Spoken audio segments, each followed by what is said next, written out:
Joining us now to discuss this is Kim Forrest, the founder and chief investment officer of Bouquet Capital Partners. Kim, thank you for being with us today. I would love to get your thoughts on Nvidia hitting this milestone, and also if it is a milestone or if the market just likes those big round numbers.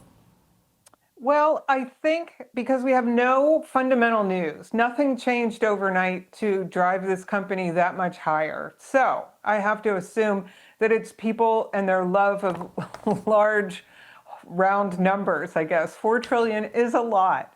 But because I'm a fundamental analyst and I'm looking at the company saying, you know, it's maybe even a little richly valued, depending on how long you intend on holding it, that today's number that it hit it, kind of meaningless. Sorry to break your heart. Oh, it doesn't break my heart. I have no stake in this game. I would love to get your thoughts, though, you know, as we were talking about, it's not NVIDIA competing with NVIDIA. In this case, it was NVIDIA trying to best Apple's record. But it is fascinating how much faster they were able to do it. You know, Apple hit that $1 trillion mark in 2018. Microsoft, of course, the second largest by market cap, hit it in 2019. NVIDIA has managed to do it between 2023 and now. So how is this happening if the fundamentals aren't changing, Kim? Well, no, let's back that up to like the little bit to push it, that last little bit from like maybe 3.5 trillion to 4 trillion, no meaningful information. But truly, this is one of the all-time great companies that has gone from, I think they were maybe even like at the beginning of 2018, maybe $8 billion in market cap. And why? Well, because they have the thing that everybody wants, and that thing has to do with AI. Now, AI was not, well, it's been around, but it was not in the white hot lights and the focus that it had been since, let's say, 2022, which is when the company really took off. The company deserves that valuation because they've quadrupled their revenue, right? I mean, and it was a pretty good revenue, and now it's a really great revenue, but it doesn't look like quadrupling is in the cards for them for many reasons. There really are a limited number of companies that can spend infinitely for building data centers, and they're pretty much all in that business right now. Yes, maybe somebody will enter from overseas, but you know, by and large, the people who are building data centers are building data centers right now.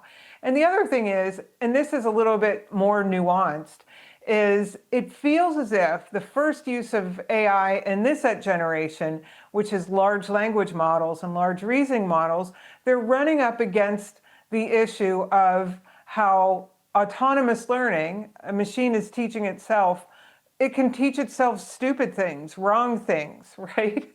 Because it isn't at all practical. It's just a mathematical model.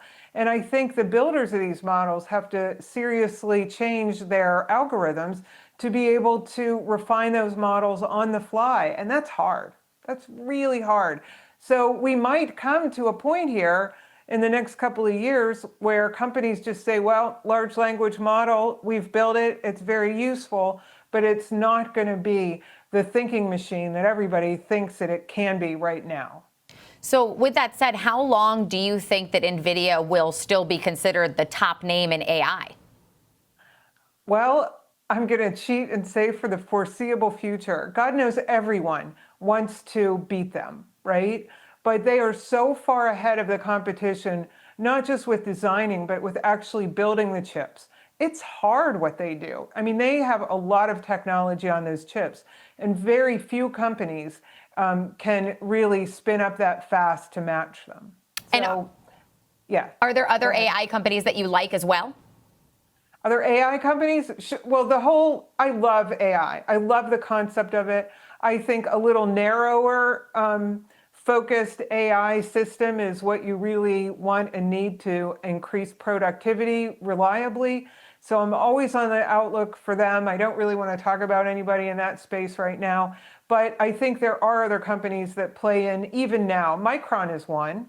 Their products go on the,